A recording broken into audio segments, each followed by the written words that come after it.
സംസ്ഥാന സർക്കാരിനും ആരോഗ്യ വകുപ്പിനുമെതിരായ പ്രതിഷേധങ്ങൾ മൂർച്ഛിക്കുമ്പോൾ ഒറ്റക്കെട്ടായി പ്രതിരോധിക്കാനാണ് സർക്കാരിന്റെയും LDFന്റെയും തീരുമാനം. ആരോഗ്യമന്ത്രി രാജിവെക്കില്ല എന്ന് MV ഗോവിന്ദൻ പറഞ്ഞതിന് പിന്നാലെ വിവാദം സർക്കാരിനെ അടിക്കാനുള്ള വടിയാക്കി മാറ്റാൻ അനുവദിക്കില്ലെന്ന് CPI സംസ്ഥാന സെക്രട്ടറി ബിനോയ് വിശ്വവും വ്യക്തമാക്കി. അപകടത്തിൽ മരിച്ച ബിന്ദുവിന്റെ വീട് സർക്കാർ പുതുക്കിപ്പണിത് നൽകുമെന്ന് ഉന്നത വിദ്യാഭ്യാസ മന്ത്രി R ബിന്ദു കുടുംബത്തെ വിളിച്ച് അറിയിച്ചു. അതേസമയം ആരോഗ്യമന്ത്രി വന്ന് കെട്ടിടം ഉരുട്ടിയിട്ടതാണോ എന്ന മന്ത്രി VN വാസവന്റെ ചോദ്യം വിവാദമായി. ആരോഗ്യ വകുപ്പിനെതിരായ പ്രതിപക്ഷത്തിന്റെ കടുത്ത പ്രതിഷേധ പരമ്പരയെ ചെറുക്കാൻ LDF ഒന്നാകെ അണിനിരക്കുകയാണ്.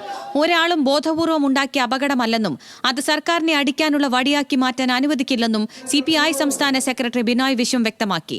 ഒപ്പം അപകടത്തിൽ മരിച്ച ബിന്ദുവിന്റെ കുടുംബത്തെ ചേർത്തു നിർത്തുമെന്നും മന്ത്രിമാരും LDF നേതൃത്വവും പ്രഖ്യാപിക്കുന്നു. കുടുംബത്തെ ഫോണിൽ ബന്ധപ്പെട്ട ഉന്നത വിദ്യാഭ്യാസ മന്ത്രി R ബിന്ദുവിന്റെ വീട് പുതുക്കി പണിഞ്ഞു നൽകുമെന്ന് ഉറപ്പു നൽകി.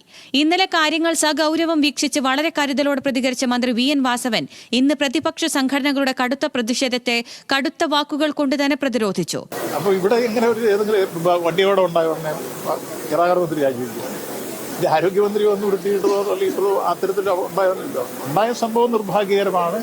അതിന് കാലകൂട്ടി നടപടികൾ സ്വീകരിച്ചിരുന്നു. അത് ഷിഫ്റ്റ് ചെയ്യുന്ന കാര്യത്തിൽ അപ്പോൾ ചില ഉപകരണങ്ങൾ വരാനുള്ളത് മാത്രം താമസമുണ്ട്, അല്ലെങ്കിൽ നേരത്തെ തീരുമായിരുന്നു.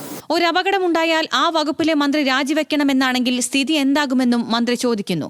ആരോഗ്യമന്ത്രിയുടെ പത്തനംതിട്ടയിലെ വീട് അടക്കം പ്രതിപക്ഷ സംഘടനകൾ സമരകേന്ദ്രമാക്കുന്ന സാഹചര്യത്തിൽ വീണ ജോർജിനെ പാർട്ടി സംരക്ഷണം ഒരുക്കുമെന്ന് CPIM ജില്ലാ സെക്രട്ടറി രാജു എബ്രഹാം പറഞ്ഞു.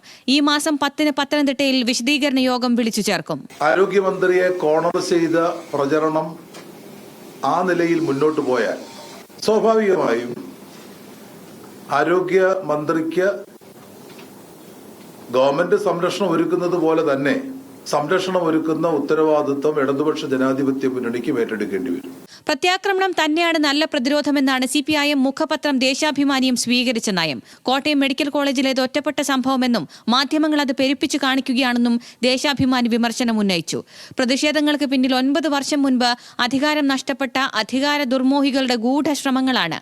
മരണവ്യാപാരികളുടെ ആഭാസ നൃത്തം കേരളത്തിലെ പ്രബുദ്ധ ജനത നിരാകരിക്കുമെന്നും ദേശാഭിമാനി. ഇന്നലെ ബിന്ദുവിന്റെ വീട്ടിലെത്തിയ മന്ത്രി VN വാസവൻ കുടുംബത്തിനൊപ്പം സർക്കാരുണ്ടെന്ന് വ്യക്തമാക്കി അടിയന്തര ധനസഹായം കൈമാറിയിരുന്നു. കുടുംബത്തിനുള്ള ധനസഹായം ജില്ലാ കളക്ടർ നൽകുന്ന റിപ്പോർട്ടിന്റെ അടിസ്ഥാനത്തിൽ അടുത്ത മന്ത്രിസഭാ യോഗത്തിൽ നിശ്ചയിക്കും. കുടുംബത്തെ ചേർത്തു നിർത്തുക, ആക്രമണങ്ങൾക്ക് മറുപടി പ്രത്യാക്രമണം, ഇതാണ് സർക്കാരിന്റെയും LDFന്റെയും നിലവിലെ നയം. വിവിധ ബ്യൂറോകൾക്കൊപ്പം ന്യൂസ് ഡെസ്ക്, ന്യൂസ് മലയാളം.